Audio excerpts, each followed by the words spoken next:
नमस्कार, बहुत स्वागत है आपका सुपरफास्ट छत्तीसगढ़ में। खबरों के साथ मैं हूं रीनू। सबसे पहले बात करेंगे बिलासपुर से बड़ी खबर की। 25 लोग फूड पॉइजनिंग के शिकार हुए हैं। 9 साल की बच्ची की फूड पॉइजनिंग से मौत हो गई। 20 लोग बिल्हा स्वास्थ्य केंद्र भर्ती किए गए हैं। बिल्हा के देव किरारी गांव का पूरा मामला है। बड़ी खबर आपको दे रहे हैं बिलासपुर से और संवाददाता विनोद कुशवाहा जुड़ गए। विनोद, फूड पॉइजनिंग के कई लोग शिकार हुए हैं, क्या कुछ पूरी जानकारी अभी?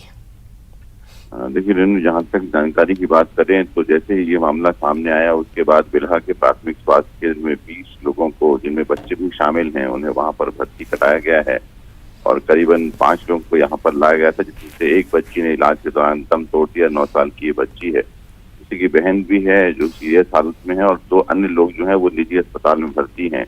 4 लोगों की हालत जो है वो कल रात को नाजुक बताई थी डॉक्टरों के द्वारा और काफी ज्यादा स्थिति हड़कंप मची है। घटना के बारे में जानकारी दी जा रही है कि इन लोगों ने एक चाट की दुकान है वहां पर गुपचुप खाया था और उसके बाद से इनकी तबीयत बिगड़ी थी और तबीयत बिगड़ने के बाद फिर जैसे ही इसको जानकारी लगी उसके बाद इनको अस्पताल में भर्ती कराया गया है।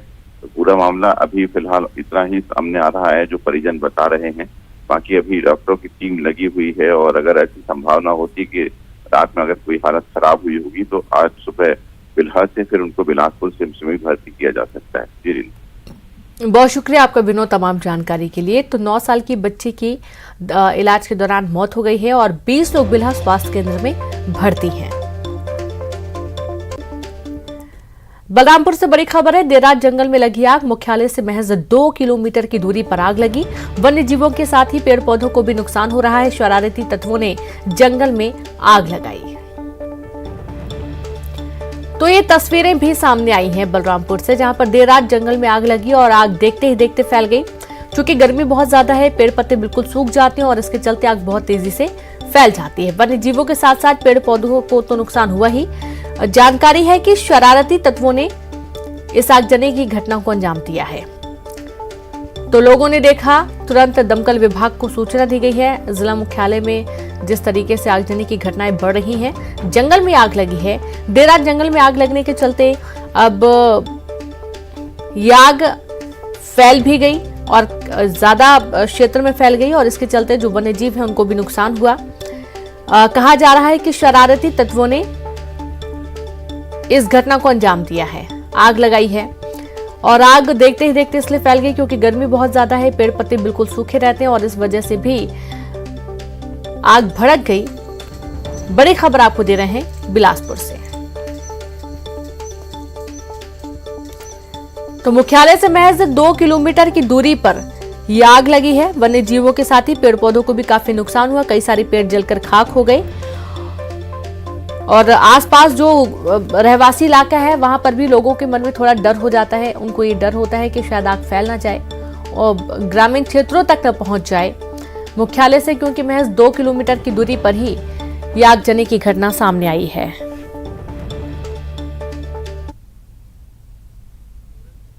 और ज्यादा जानकारी के साथ संवाददाता सूरज गुप्ता जुड़ गए। सूरज, शरारती तत्वों ने आग लगाई ऐसी जानकारी है, किन्होंने ये आग लगाई है, कोई जानकारी मिल पाई है और क्या आग को बुझा लिया गया है?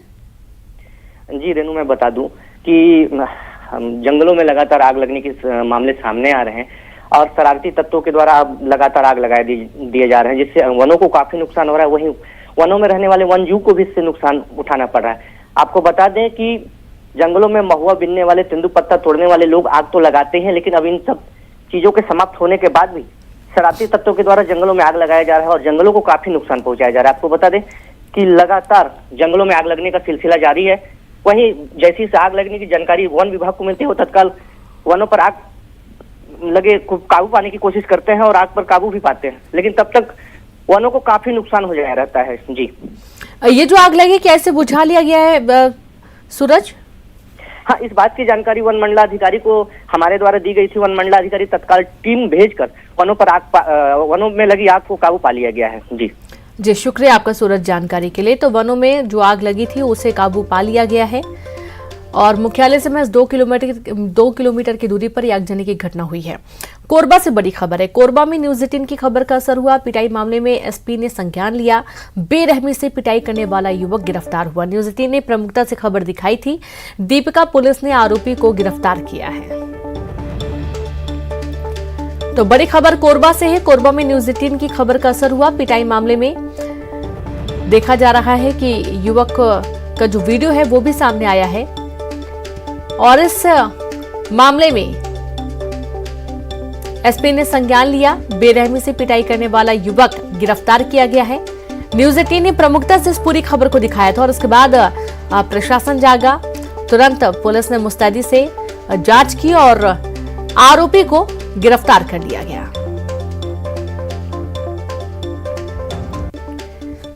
रायपुर से खबर है। यूनियन बैंक में 5 करोड़ का घोटाला सामने आया। कैशियर और क्लर्क ने किया 5 करोड़ का घोटाला।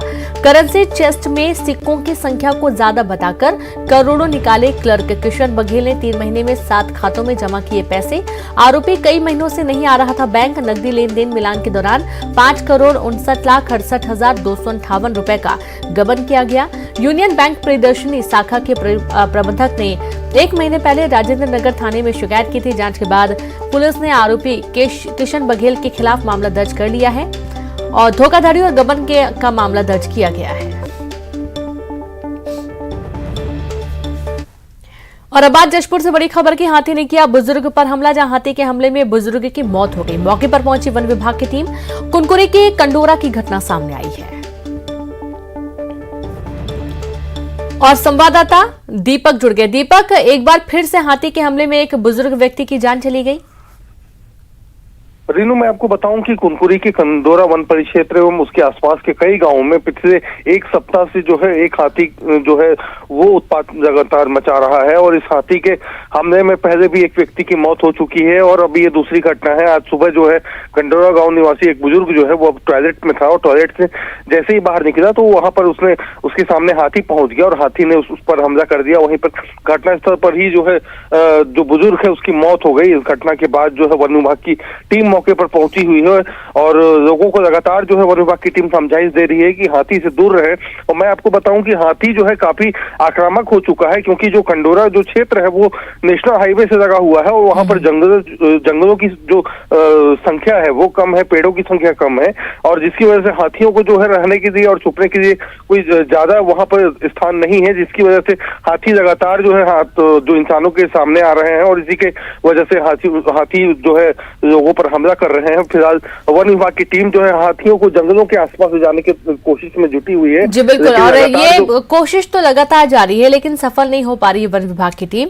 और चूंकि गर्मी का मौसम है तो ज्यादा पानी और भोजन की तलाश में जो जंगली जानवर है वो शहर की तरफ रुख करते हैं। बहुत शुक्रिया आपका दीपक तमाम जानकारी के लिए। और रायपुर से बड़ी खबर है। राज्यसभा सदस्य शक्ति सिंह गोहिल आज रायपुर आएंगे और हरियाणा के विधायकों के चिंतन शिविर में शामिल होंगे। आज होगा हरियाणा कांग्रेस विधायक का चिंतन शिविर। उदयपुर के संकल्प पर होगा 2 दिनों तक मंथन।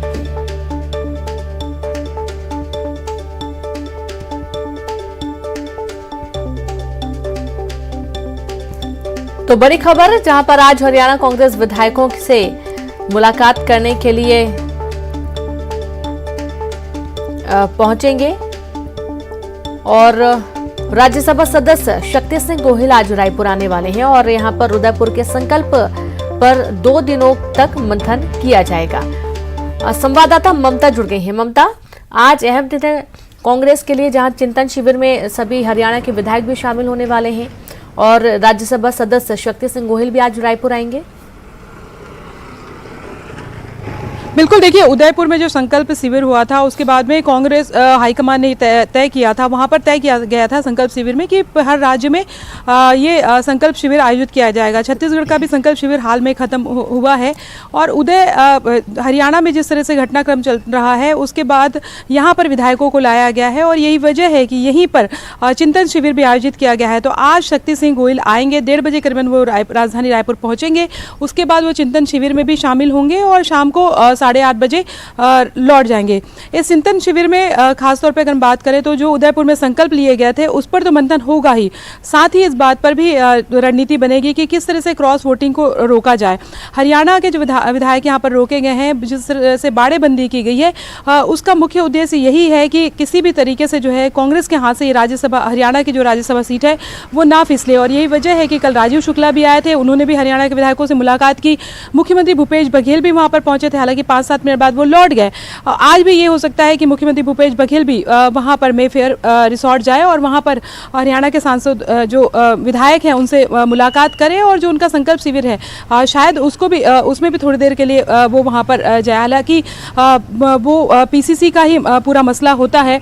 दूसरी बात अगर हम बात करें तो शक्ति सिंह गोहिल के साथ में मुख्यमंत्री भूपेश बघेल की भी मुलाकात हो सकती है, क्योंकि मुख्यमंत्री भूपेश बघेल को हरियाणा राज्यसभा चुनाव के लिए ऑब्जर्वर बनाया गया है, राजीव शुक्ला को भी बनाया गया है। तो इस बात को लेकर रणनीति बने कि किस तरीके से बीजेपी की जो सेंधमारी है उससे बचा जा सके, क्योंकि कांग्रेस तो अपनी कोशिश कर ही रही है, लेकिन हरियाणा कांग्रेस के साथ दिक्कत ये भी है कि वहाँ उनके जो कुछ विधायक हैं उनकी नाराजगी की खबर भी आ रही है, और ऐसे में जो नाराज विधायक है, क्योंकि अब 28 विधायक यहाँ पर है, 3 विधायक अभी भी नहीं पहुंचे हैं। हालांकि कल राजीव शुक्ला आए थे, उनका कहना था कि नाराजगी जैसी कोई बात नहीं है, और बीजेपी चूंकि जोड़ तोड़ में माहिर है और यही वजह कि वो ऐसा माहौल बनाती है। तो जाहिर तौर पर आज कई तरह के सियासी घटनाक्रम एक तरह से कहे कि गतिविधियां वहां पर दिखाई दे सकती हैं मेफेयर रिसोर्ट में। जी बिल्कुल, बहुत शुक्रिया आपका ममता तमाम जानकारी के लिए। अगली खबर, कांकेर में मुख्यमंत्री भूपेश बघेल ने घटते जलस्तर को लेकर गहरी चिंता जताई। उन्होंने कहा कि तेजी से घटता जलस्तर गंभीर समस्या है, ये छत्तीसगढ़ और बस्तर के भविष्य के लिए बड़ी चुनौती है, इसलिए बोध घाट बांध का निर्माण जरूरी है, लेकिन ग्रामीणों की इच्छा पर ही काम होगा। जनता जब मांग करेगी तभी बांध का निर्माण होगा। मुख्यमंत्री ने कहा कि बोध घाट परियोजना रोके जाने से तेलंगाना सरकार की दखल बढ़ सकती है, तो वहीं ओडिशा में पहले से बांध बना है। आमतौर पर जनता अपनी समस्या और मांगों को लेकर सरकारी दफ्तर और अधिकारियों के दरवाजे पर नजर आती है, लेकिन छत्तीसगढ़ में ये तस्वीर बदल चुकी है। जी हां, अब छत्तीसगढ़ के लोगों को अपनी बात रखने के लिए राजधानी रायपुर तक आने की जरूरत नहीं, क्योंकि खुद राज्य के मुखिया उनके दरवाजे पर जाकर जनता से भेंट मुलाकात कर रहे हैं। आम लोगों के बीच उनकी समस्याएं सुनते, उनकी खुशी में शामिल होते, उन्हें विकास की सौगात देते, ये हैं राज्य के मुखिया मुख्यमंत्री भूपेश बघेल। मुख्यमंत्री भूपेश बघेल आम जनता से लगातार भेंट मुलाकात कर रहे हैं। इस भेंट मुलाकात को नाम दिया गया है भूपेश तुहर द्वार। मुख्यमंत्री भूपेश बघेल ने भेंट मुलाकात के लिए 90 विधानसभा के दौरे का लक्ष्य बनाया है। सरगुजा संभाग से शुरू हुई यह भेंट मुलाकात लगातार जारी है। कड़ी धूप हो या बारिश, आंधी तूफान, लेकिन किसान के बेटे के कदम नहीं थकते हैं। लगातार वो अपने अफसरों के साथ इन दिनों प्रदेश भर के सभी क्षेत्रों के दौरे पर हैं। समस्याएं सुनने के साथ ही उसका तत्काल निराकरण कर रहे हैं। लोगों की मांग पर उन्हें करोड़ों रुपए की सौगातें भी दे रहे हैं। इस दौरान किसी भी प्रकार की कोई गंभीर शिकायत आने पर फैसला ऑन द स्पॉट भी हो रहा है। गांव-गांव, कस्बे-कस्बे में प्रदेश के मुखिया भूपेश बघेल पहुंच रहे हैं। चाहे आईएएस हो, चाहे आईएफएस हो, चाहे पटवारी हो, आदरणीय मुख्यमंत्री जी ने सख्ती करते हुए कार्रवाई भी की है।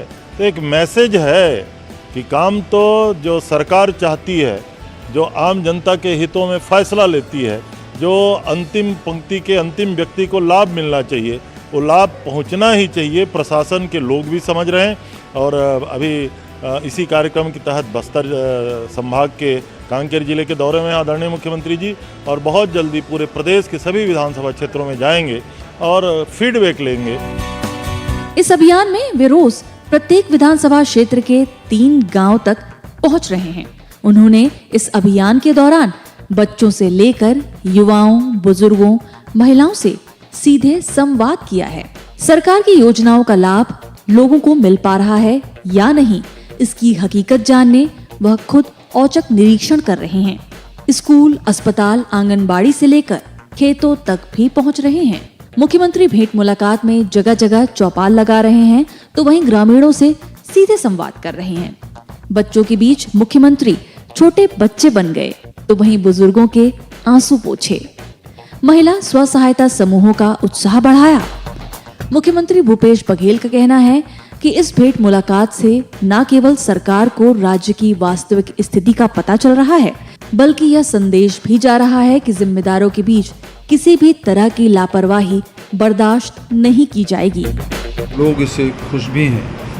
महत्वपूर्ण बात यही है कि और क्या चाह रहे हैं, जैसे जिस प्रकार से बस्तर में जो डिमांड आ रही है वो बैंक की और स्वामी आत्मानंद अंग्रेजी स्कूल की, ये ज़्यादा डिमांड आ रही है। और सड़क पुल पुलिया तो है ही, तो विकास के तरफ लोगों का रुझान बढ़ा है। ये जो सिग्निफिकेंट जो चेंज आया है बस्तर में, वो देखने को मिला। मुख्यमंत्री जिस गांव में जा रहे हैं वहां आम लोगों के बीच बैठकर उनके साथ खाना खा रहे हैं। संदेश साफ है कि राज्य के मुखिया की नजर में सब बराबर हैं। उनका रहन सहन, खान पान सब अपना रहे हैं। रात को वहीं रुक रहे हैं।